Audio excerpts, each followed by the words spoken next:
Hello, guys. Super Rugby Round 5 is finally here. We have 5 games over the weekend, starting on Friday. I'll just be going over the match day squad briefly and looking at some of the team stats before making my final predictions for each game.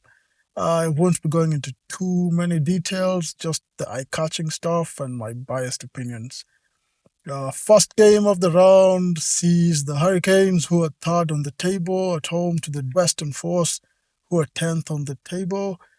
Some big names in the squad for both sides.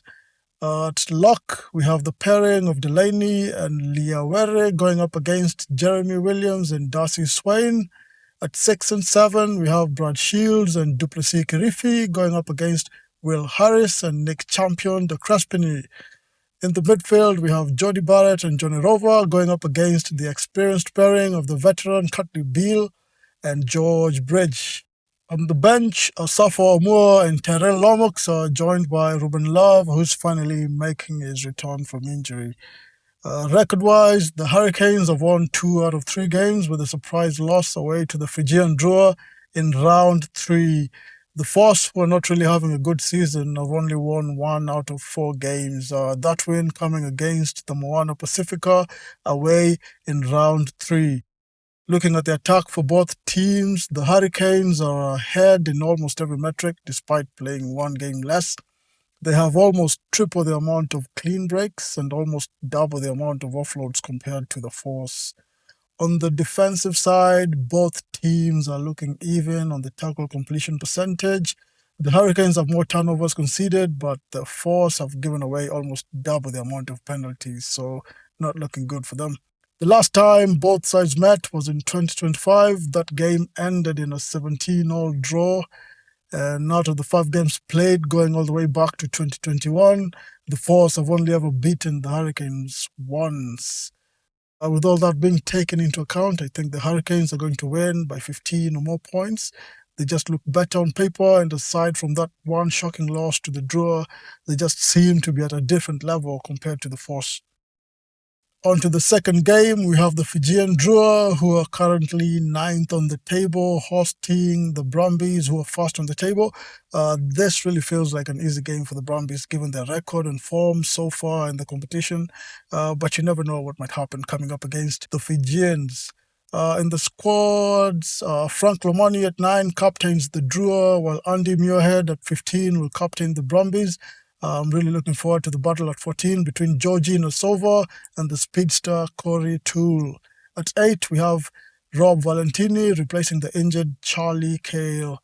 Thorne starts at 9 and Edmund starts at 10. Both are replacing Ryan Lonergan and Declan Meredith, who are currently on the bench. On the record side, the Drua only have 1 win out of 3 games so far, with that win coming against the Hurricanes at home in round 3. The Brumbies, who are looking unbeatable up until last week, have won 3 out of 4 games, losing only to the Reds at home in round 4.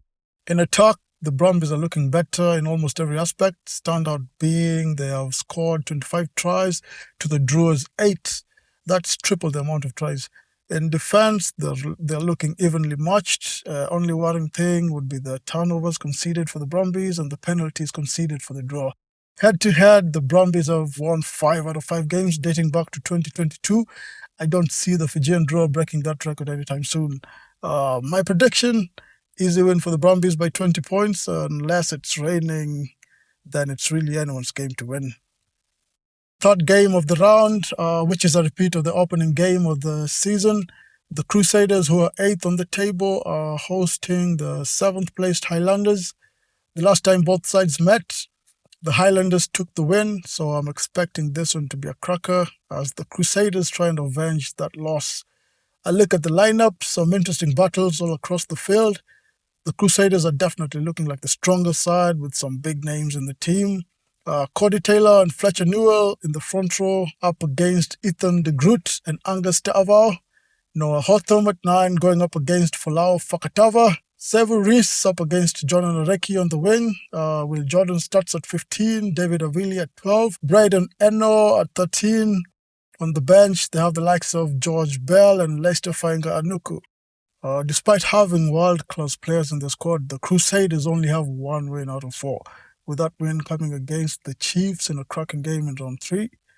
The Highlanders have won 2 out of 4, one of those wins being against the Crusaders at home in round 1. In attack, both teams are looking evenly matched, nothing standing out. In defense, again, evenly matched, not much difference except the amount of turnovers conceded by the Crusaders being a bit high. Head to head over 5 games going back to 2023, the Crusaders have won 3 out of 5, but the Highlanders will definitely be full of confidence after winning the last one. I think it's going to be a very close game, but home advantage for the Crusaders will be crucial and might just give them that extra push to go up another gear. And who knows, maybe if they win this one, they'll find their form and start beating everyone and going ahead and winning the final for the 90th time. Yeah, I'm just tired of seeing them win. I'd love to see a different team other than the Crusaders or Blues finally winning the competition. But it's always a risk betting against the Crusaders. That's like betting against this guy, that's Roland Garros in his prime. Yeah, you just don't do that. With that being said, Crusaders to win by 5 points or less. In game 4, another blockbuster matchup, also a repeat of round 1. We have the Reds, who are currently 6th on the table, hosting Max Jorgensen and his gang, who are currently 5th on the table. I'm really looking forward to watching this one. Both teams are looking strong. Fraser McWright going up against Charlie Gamble at 7. Harry Wilson up against Pitsamu at 8. Gordon at 10, facing off against Jack Debrazini. The big battle on the wing. Filippo Dongunu going up against the phone booth sidestepper, Max Jorgensen. Seriously, the guy is world class. Crazy that he's only 21. On the record side, both teams have won 2 games out of 3, with the Waratahs taking the win the last time they met in round 1.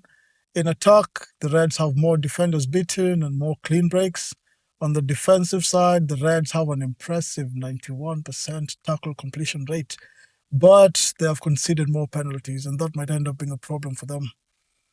Head to head, over 5 games, the Reds have won 3 out of 5 games going back to 2024, but the Waratahs have won the last 2 games, both of those games being at home. This is a tough one to pick, but I'll go with the Waratahs to win by 10 or more points, just a hunch. On to the last game of the round. The Blues, who are currently 4th on the table, are hosting the struggling bottom of the table, Moana Pacifica. Dalton Papali'i at 7 captains the Blues. Offer to Ngufasi, Eklund, and Reinata make up the front row. Sotutu starts at 8. Sam Nock at 9 goes up against Augustin Pulu. Borden Barrett, whose return has really helped the Blues go up another level, starts at 10 against Patrick Pellegrini. Caleb Clark, who's in the form of his life and just can't stop scoring, makes up the rest of the backline together with AJ Lam and Kodevai. Peter Aki and Zan Sullivan start on the bench. On the record side, the Blues have 2 wins out of 4 games, with Moana Pacifica having only 1 win out of 4. In attack, more clean breaks and meters gained for the Blues. The tackle completion is at 90%, but they've conceded more penalties.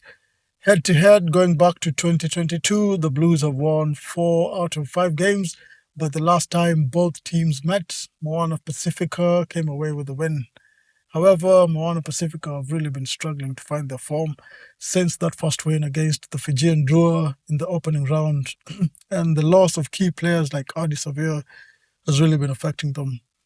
For the Blues, with the return of Borden Barrett and Caleb Clark being in form, this is looking like an easy win for them. My prediction, the Blues to win by 30 points or more. And with that, it's a wrap. If you stuck around to the end of the video, thank you. Let me know what you think down below and what your predictions are. I'll see you on the next one. Goodbye.